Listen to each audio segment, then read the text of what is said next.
It's the Sick Podcast, CF Montreal Talk. On the weekend, CF Montreal played host to DC United, and CF Montreal lost again. Shutout again. Shutout in 6 of 7 games. I'm going to talk with one guy who is a former player and knows what it means to score goals because he made a living doing just that. Nowadays, he's an agent, and he has his own center called Complete Striker where he can help you score goals. He's also a season ticket holder, and he sits in the very front row, so he had a great view of what's going on. I'm going to ask him, what's going on? What's going wrong? Why can't they score? How long is the leash on Hernan Losada? That and much more. Ali Gerba coming up. Turn up your volume. Because you're about to listen to The Sick Podcast. CF Montreal Talk. Here's the chance. They've got the goal. Absolutely incredible. Cameron Porter delivers the goal to send Montreal Impact into the CONCACAF Champions League semi-final. The sickest CF Montreal podcast. It's gonna be sick. Marinaro, the Sick Podcast, CF Montreal Talk. Follow us on YouTube. Subscribe to our YouTube channel. It's absolutely free. And you can follow us on Twitter at SickPod, CFMTL. It's an off day for Filosa and DeFalco. Joining me, former professional player, former Montreal Impact, Ali Gerba. What's going on? How you doing, Tony? Very, very well. Thanks for taking the time. I appreciate it. Hey, there aren't too many people that have a better seat than you. Look at this. Look at this. Look what I saw on Saturday night watching the game on television. Look at that. You see where he is in the front row. The only guy closer to you, closer to the field is the fourth official. Unbelievable. Pretty nice seats, huh? As a forward, you have to make sure that you see all that movement going on. Yeah, but no, can we go back to the picture for a second? Look, I understand that the field isn't in great shape, but can somebody at least paint it? No, but seriously, grab a can of spray paint. They do it in Toronto. I was at the World Cup in Brazil, and I think 2018 or whatever it was. They used to spray paint the field. Look at the field, the way it looked on Saturday night. My God, paint it, man. Paint it. But to be honest, Tony, it was not bad. I play on that field, but it was not bad for the first game at home. It was a good field. No, I'm sure it was. I was saying in terms of aesthetically, the game on television, paint the field, and it looks better. All right, okay. Let's get to the starting lineup, Ali. All right, let's take a look at what the starting lineup looked like. All right, we'll bring it up. Okay, there you go. Jonathan Sirois was your goalkeeper, of course. A 3-man back line with 3 center backs. Camacho with Herrera to his right and Waterman to his left. There was much talk about who was going to replace Kamal Miller on the left side of Camacho, and me, Tony Marinaro. I said that they would use Waterman for the time being, and that's what they did. In front of the back line, Wanyama and Iliadis as 2 6s. At right wing back, ZBG. At left wing back, Mathieu Chouanière.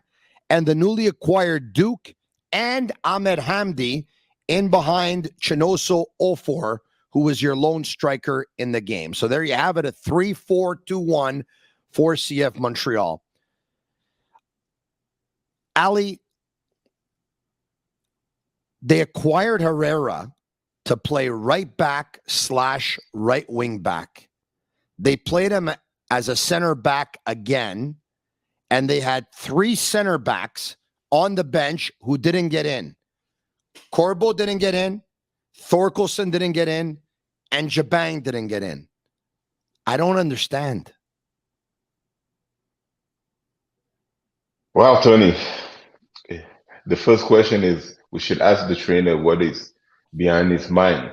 Because since he came in Montreal, I have a problem getting his vibe. Like, the energy of this team, the philosophy of this team, I don't get it. Like, I scooped some training to try to look to see what kind of trainer he is.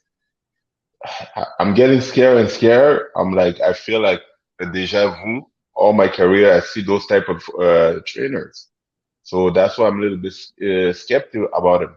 His choice, and I don't see how he finds solution. So far, I give him a benefit of a doubt. It's been over 6 games, and I didn't see anything who bright my eyes to be like, oh, you know what? Oh, tactically is good. I'm like, I didn't see anything so far. All right. So, let's talk about the identity. Under Wilfred Nancy last year, it was a team that wanted to play a ball possession style. It was a team that did very little running. It was a team that played the ball short. All right. This year, we're seeing a team that's doing a lot of running. We're seeing a team that's playing a lot of balls long. We're seeing a lot of guys run a little bit everywhere on the field.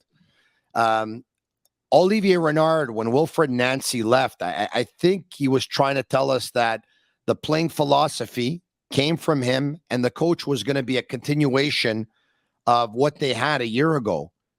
So far, it's the complete opposite. This coach is not playing the style they played a year ago, Ali. So I have to ask you, when you talked about the identity or lack thereof, what are they playing? I don't even think that the group know what they're playing because I talked to a couple of players. I don't even think that they have the idea what kind of style they're playing. That's the scary part. That's why when I go to the game and I'm like, oh my God, don't tell me CF Montreal is really in trouble because even the coach doesn't have the identity they want to play in. Ask any player. You can have any interview with a player. Ask what kind of style you guys the coach implement. They're not gonna tell you if they're honest. All right. You're a player who scored goals your entire career, and you did it better than most. One of the most prolific goal scorers in the history of Canadian soccer. If memory serves me well, I think you scored 15 goals in 31 appearances, something like that. You can correct me if I'm wrong. I'm going off the You're top right. of my head here.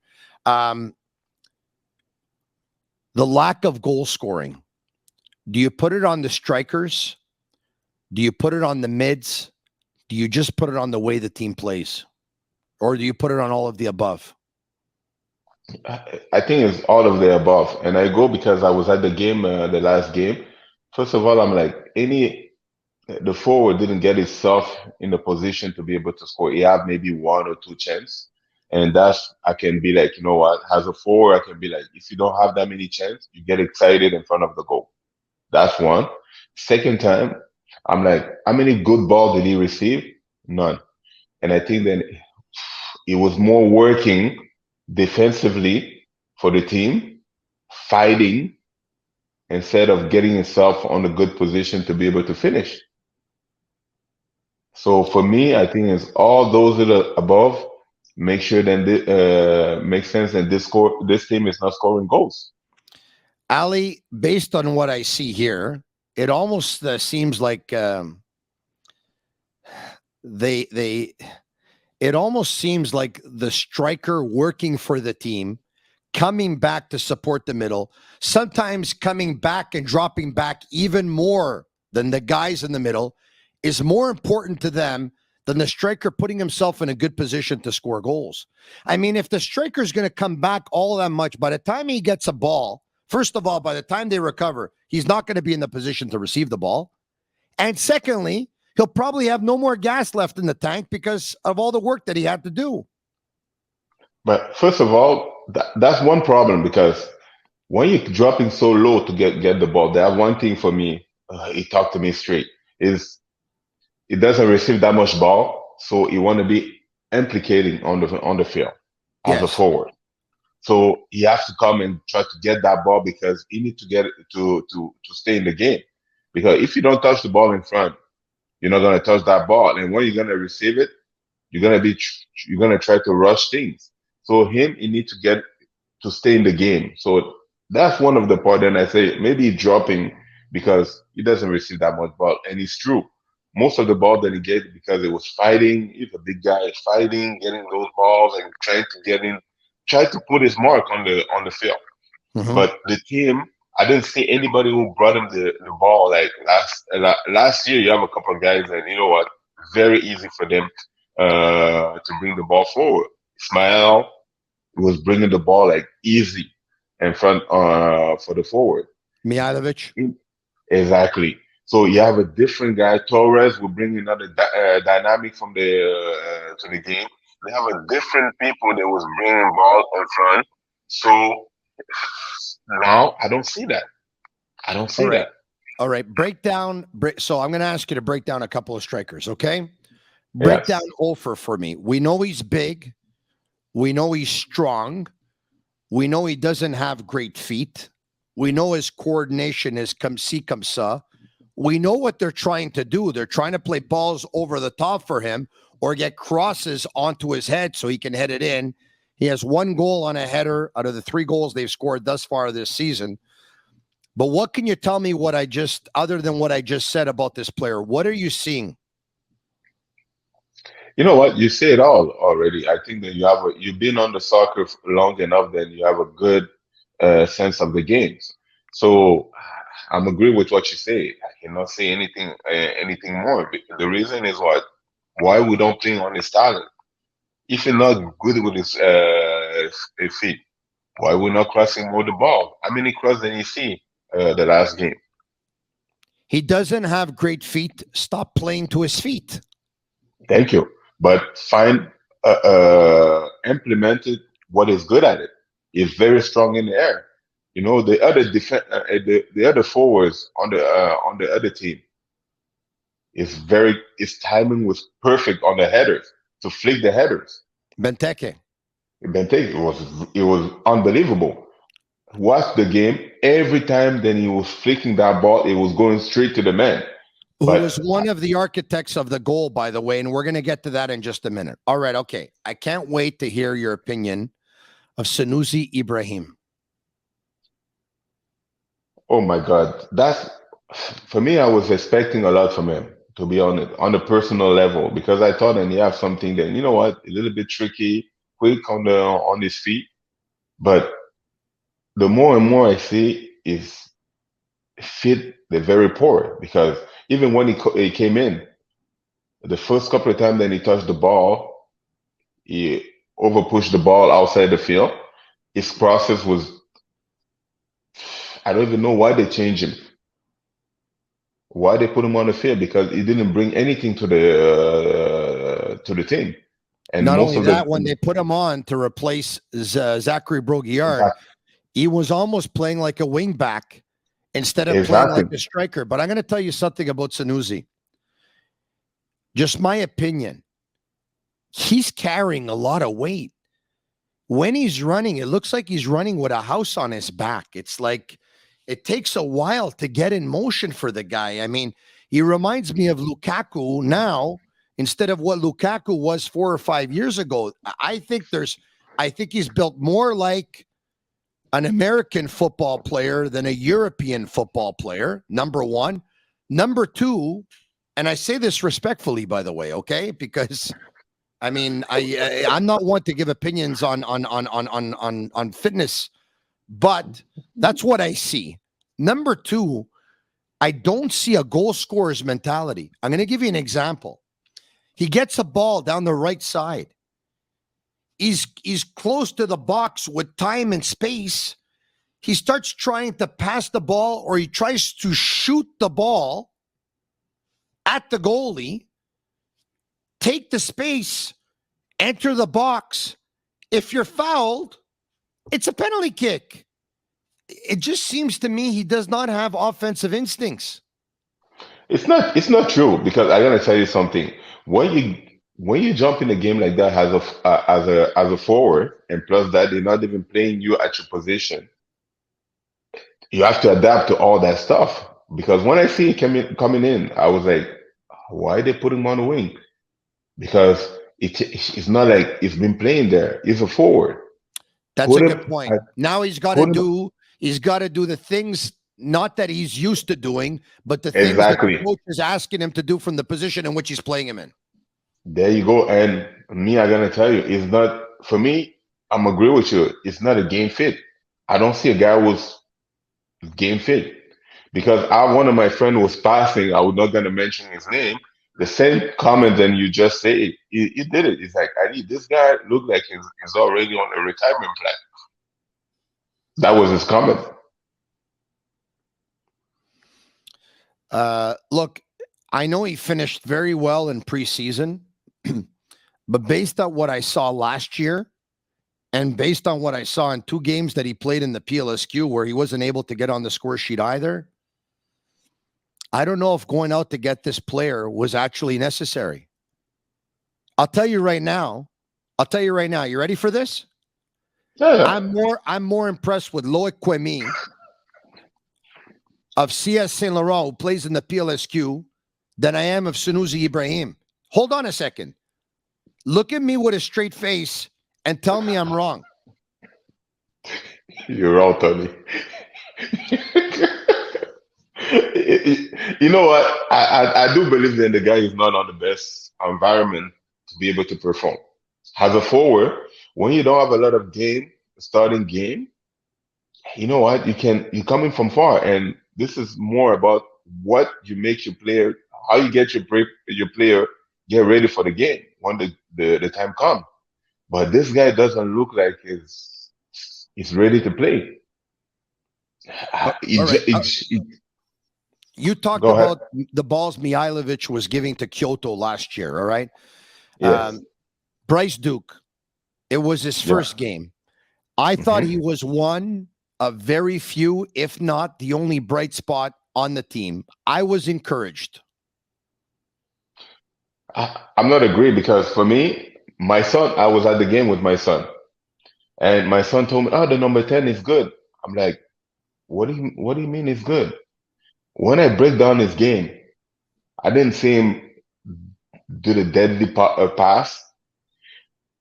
Go back to the game. Look all the corner. Wait. No. Let me. I know you said you said something. I have to interject for a second, okay?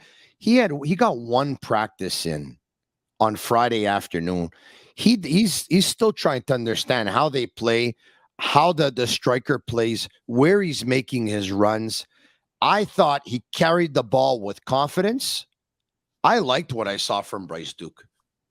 Your comment surprised me just now. I hope I'm wrong because you know what? For me, I was more like, you know what? You're coming from a team, then they play ball a little bit, and as your first time to get in the game with a new team, at least I want something to do like wow. But when you're crossing all the balls, all wrong. Look, the free kick. It's not even like the free kick. They went to a place. They went out of a space. Corner kick is terrible. So for me, just the basics one. I don't ask you to do a deadly through ball, but the basic of the thing, I was a little bit disappointed. That doesn't mean that you know what I will not change my opinion. Yeah. But for me, for the first game, I was expecting more. So I'm going to tell you something that I noticed with the strikers and or the other offensive players. Okay. Yes. They don't kick the ball well. They don't strike the ball well. They had 2 chances 20 yards out. One of them was Duke. He took a shot. It was on the ground. Keeper made an easy save. The other one was 0-4. He would a lot of time and space, 20 yards out. He skied the ball, okay? Duke is coming from another environment, all right? I'm not going to blame it on what's going on here in Montreal. But 0-4, every time I see him trying to kick a ball, he's always kicking it back like this, and the ball is going high. You know this a lot better than I do because this is one of the things you do for a living with your center, complete striker in Mirabel, which is a fantastic center, by the way, for all offensive players to work on your finishing and your goal scoring. You have to put head down, get over the ball, and hammer it that way for the ball to stay low, because if you're up like this, the ball's going high, correct? You know what? I'm going to take you on that one, but because that chance, I think it was at the first half. And for me, I thought it was a goal because you know what? He controlled the ball. It was a one player in front of him. And I told him he's going to use the player as a shield to hit it on the first post. and they kick Yes. it all one. And for me, I was a little bit disappointed. I'm like, and it's not the first time because I see most of those forwards when they're playing there, and the technique, how to be, uh, uh, uh, how to place the ball is so difficult for them because they don't have the principle of hitting the ball. All of them, they think that you lace the ball when you're in the box. It's just about putting the ball on the corner. You don't need to hit it that hard. So when I see him going straight with the laces, I was like, you know what, the ball is going out because you're already on the box. You just want to beat the goalkeeper. It's not to hammer the ball. So I'm agree with you, and it's not Chouanier do the same thing. When it comes to him, and by the way, I like him a lot because until today, Chouanier, the poor little kid, it's not even. I'm going maybe off topic because he's been something to this team recently.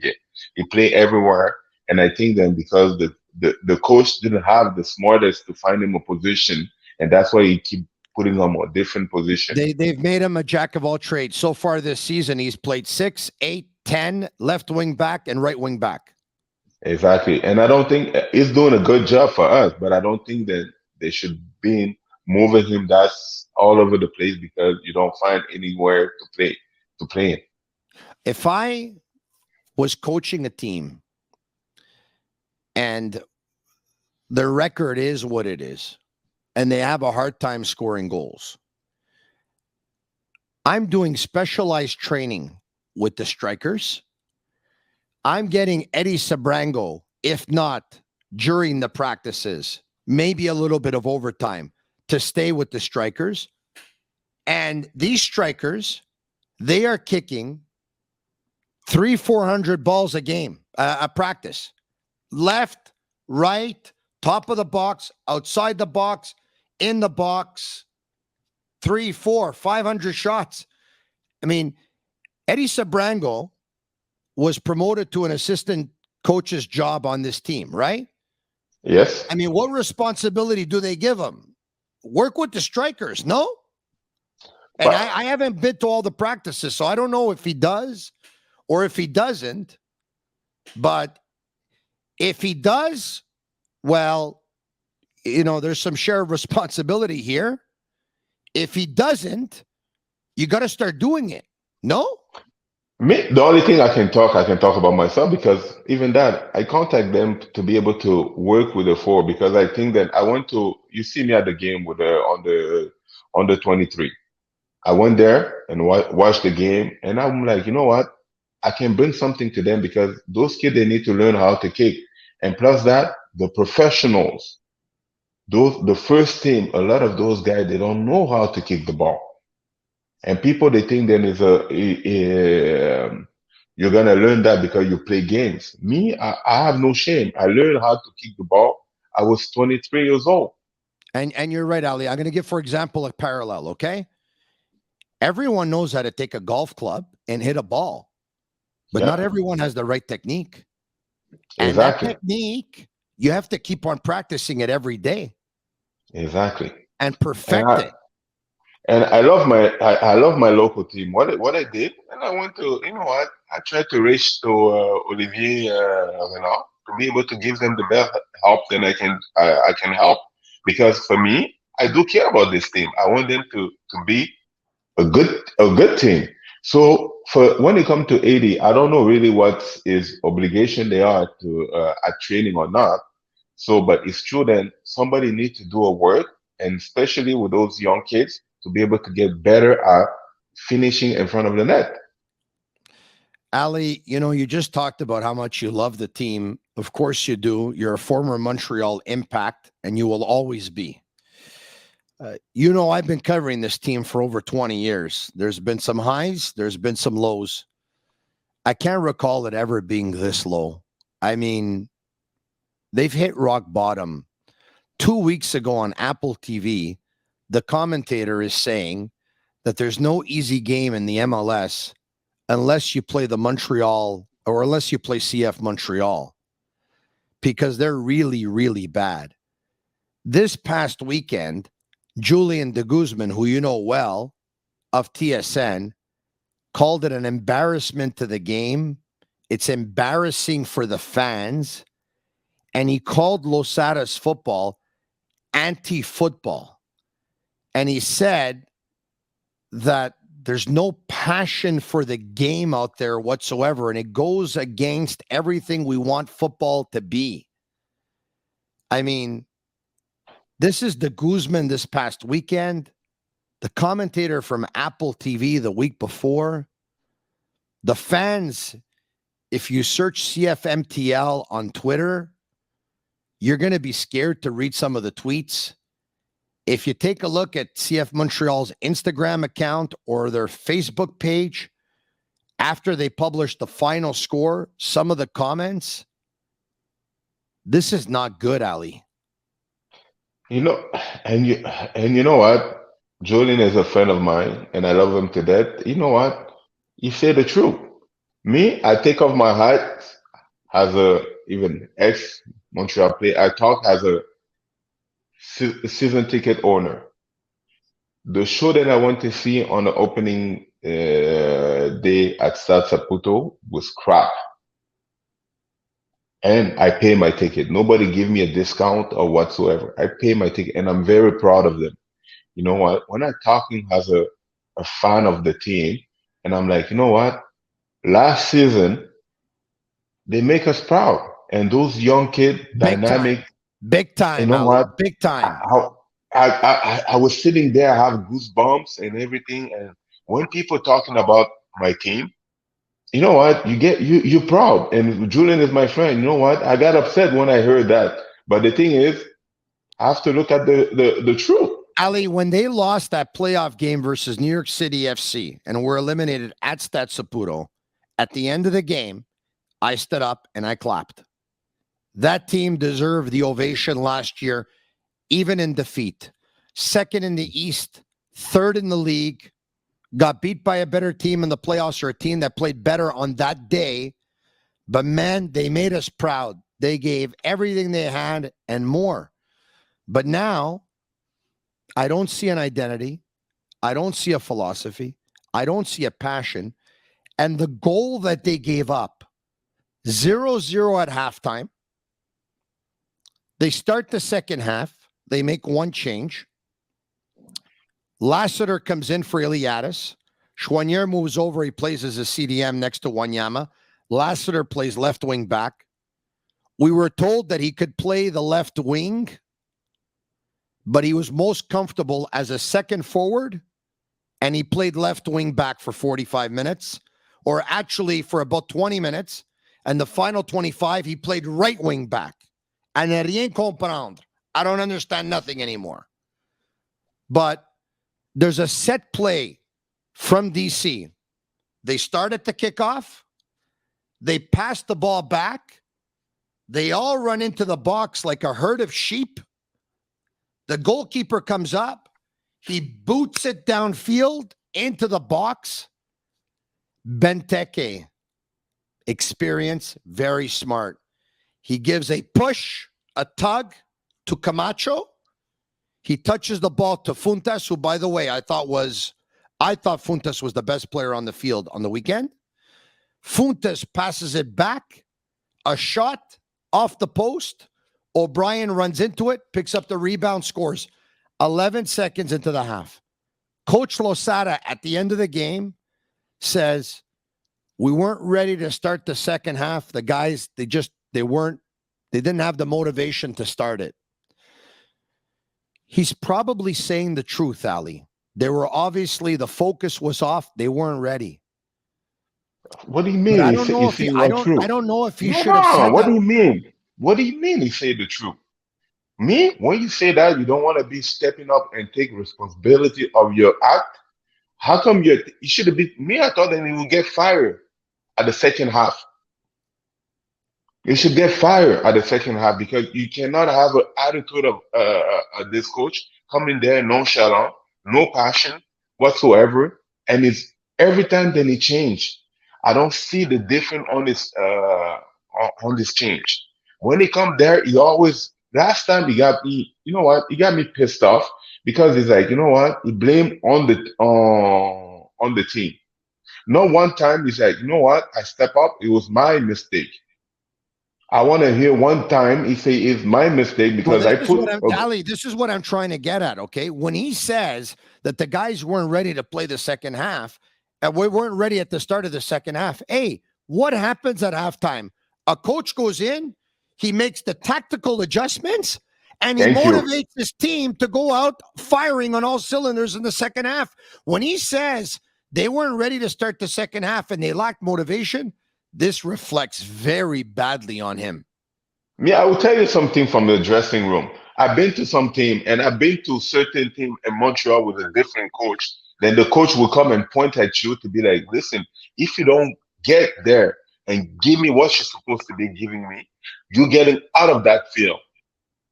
And people that would have come there with a better attitude than what they came in. They came in there. I saw them walking in. You know what? Head down. Like they don't care. I didn't see the guys then that you see on the ice and they have a good speech. They come in there to fight. After not even 11 seconds, you get scored on.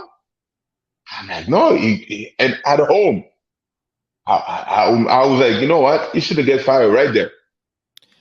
Ali, are you saying that they're a team that doesn't believe in the coach?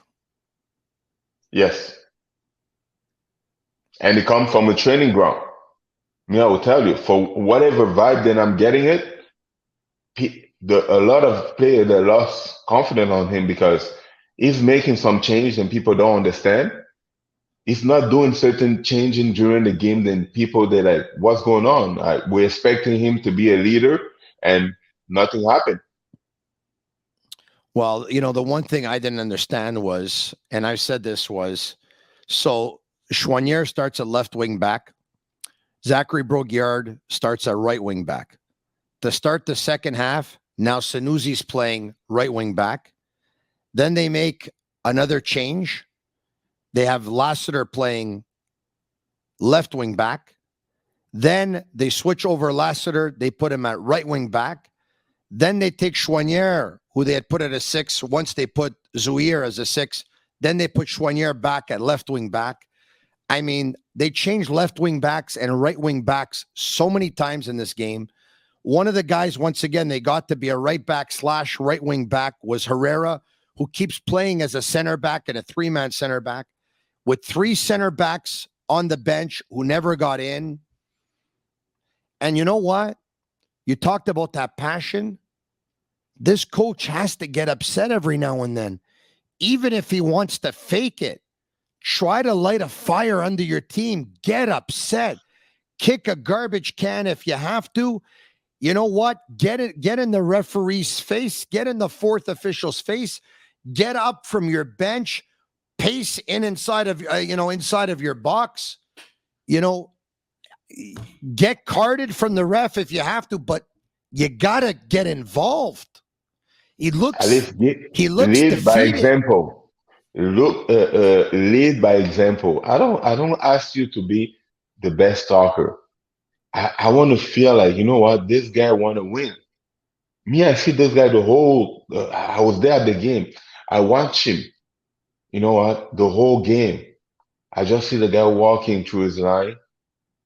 I'm like, if you have a video, you can watch.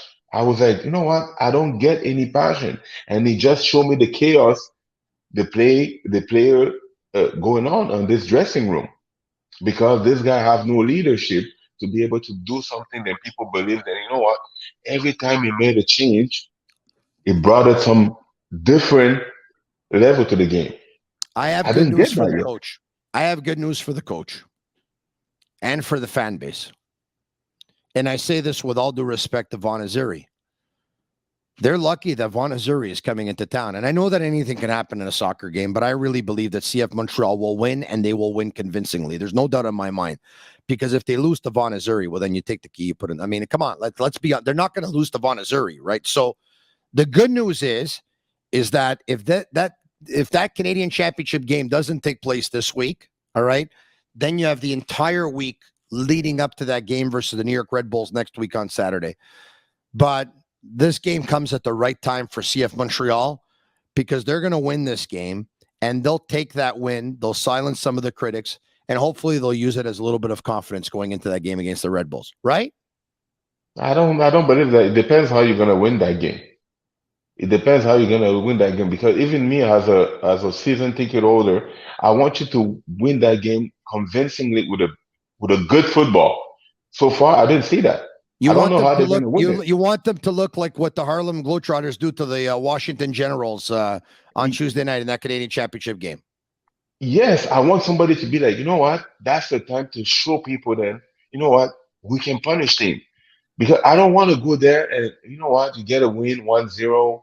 Oh, and I didn't see any great football. I'll be pissed off because it's just telling me then, you know what? Something is not going well. I want them to, and I hope they beat Vaughn's like big time football. And so far, I didn't see that big time football. I'm still waiting. I'm still waiting that something gonna happen. The team gonna find a way to stop moving the ball around and having more action in front of the net.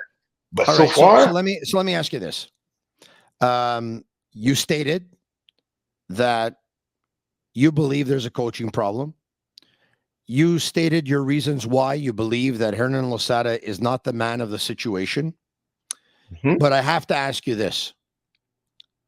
Is this team good enough? Because that's not on Losada. me, I'm gonna tell you something because I listen what Olivier Renard say. Olivier Renard convinced me that you know what, we want to build on the young players. With the young players, I have a passion. I have a patience to be like, you know what, I want to see them develop to be a group of nice players that we can sell because you made me believe that you know what we can sell players and that's what I want to see. I want my kid to have a dream to be one day they can finish at the CF Montreal and be sold to a bigger team. I bought to the dream, no problem.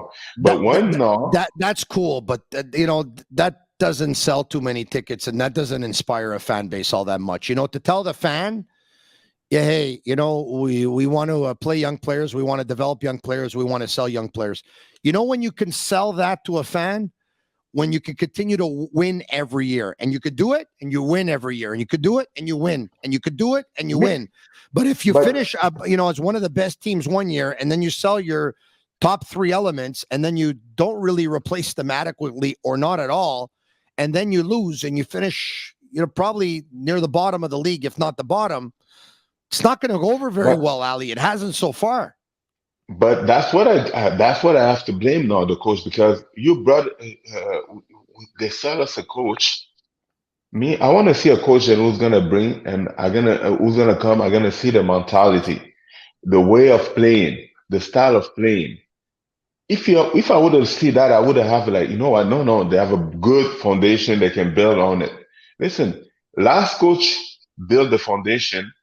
Then I don't even see it continuously in a matter of months. That's what I'm a little bit like I'm worried. Wilfred Nancy did a phenomenal job. Exactly. So now from not even 6 months, I see like and you still have the basic of that roots on that team. And I don't see the continuity of that. And that's what it scared me. It just tell me that you know what, I think the coach is not good enough to keep that mentality, but they sold us that mentality. We're gonna keep playing that football we saw last year, and he's not capable of doing that. So look, Simple. I think it's safe to say that if the unthinkable would happen, and Vaughn would win the game, that Losada, in all likelihood, would be replaced shortly thereafter. I mean, I think that's right. I would have replaced him last game. I would even go to the next game. I wouldn't because so far, who do you have in mind? You have to have somebody waiting in the wings if you're going to relieve the coach of his duties. Honestly, I'd rather take anybody so far and be like, I have that patience to be like, you know what? Take time to build it. Because where we are, maybe this year we're going to throw them the garbage. So why wouldn't you give him the time to build it? I'm curious. Why wouldn't you give him the time to build it? Because of what? The demeanor, like you said, that me, I ask you, did you went to one training during the Yes. preseason? Yes. What did you see? Well, during the preseason, I watch a training during season. Okay, but during the preseason, Okay. did you What the I guy? know is and I didn't answer your question, but what I know is I think in the first couple of weeks it was running, running, running, and not much of the ball. But can I Thank tell you. you something? Yes. In 2023, you know who runs? The ball's supposed to run, not the players. Because if And you're what going to run happened? the players hard in the first 2 weeks, and then they're going to end up going and changing and going to Florida and the weather and the grass and this and that, you know what's going to happen? Overtaxing, overloading, injuries. And you're seeing Thank it. you. Thank you. So who has to be blamed from it? Well, the injuries are on him and the physical preparator. I mean, everybody knows that. Okay. Those are things that they can control. The 3/4 of the team, they're not all injured because it's bad luck. So me, that's what I'm saying. You know what? Somebody has to be stepping up and be like, you know what? My bad. And that somebody keep blaming the players and they say they didn't show up. You didn't get them ready to show up. That's the real answer. I didn't get them ready to show up. Because some coach, they will tell you, if you're not gonna show up even at training, you will not play that game. But I'll tell you this: the veterans have their share of responsibility. I don't think Camacho's played good soccer. I don't think Waterman's played good soccer, or they haven't played the soccer they're capable of playing. I don't think Wanyama's played the soccer he's capable of playing. I don't think Kamal Miller, before he was traded, was playing the soccer he was capable of playing. The What do you challenge think? is Why the challenge. why Well, did you think? I'll tell you why. I think there's two things. Number one, or three things. Number one, the style of play. These four players, they look better when they possess the ball, short passes, little running, move the ball slowly but surely. When they're in a style of play right now that is north-south and it's very direct going and very direct against you, they don't look good. There's a lot of balls over the top, and when they got to do running, they're not fast to begin with. I think that's one reason. Another reason is whether it was right or wrong, and I understand Olivier Renard 1,000% for not having Kai Kamara win his case over him, especially after we hear that he mistreated Vasily in a meeting with Olivier Renard. I understand Olivier Renard saying, I can't make Kai Kamara win because if he wins and he's got a bad attitude and he doesn't treat us well, and all the young players and everyone sees this, we're done. So I I understand agree that. with Olivier in that respect. However, Kai Kamara was a very popular player in that locker room, and a lot of the veterans, they didn't digest well what happened in his case. And the other thing is, I mean, you saw Camacho and a lot of players in Kyoto were kind of like devastated that he was gone. And even Kyoto's devastated that Kamal Miller's gone. And, maybe Waterman's upset because he wanted to leave before Kamal. And another thing is, I just think the veterans, they don't believe. They look at the team on paper and they just don't think it's good enough. And I think that instead of motivating them to give more, it's discourage them. And that is very disappointing because when you're a real one, it's in moments of adversity that you step up instead of fall apart. Yeah, I agree with you for the last one because the veteran, I don't care whatever going on off the field. You play. You know what I like about the fans? They wrote in French, "Mouiller le maillot." You know what? That For means me, get the jersey wet, sweat, work. exactly. Regarding what's going on, you know what? I want to see those guys stepping up. I want to see a tackle. I want to see somebody that, you know what? You go there, you be like, you know what? You feel like, losing a game or even not even scoring means something to you as a veteran. You know what? I see all those guys, they just going around with a feeling. I'm like, you can blame the coach, you can blame whatever you want, or your best friend left or whatsoever. It doesn't care your business.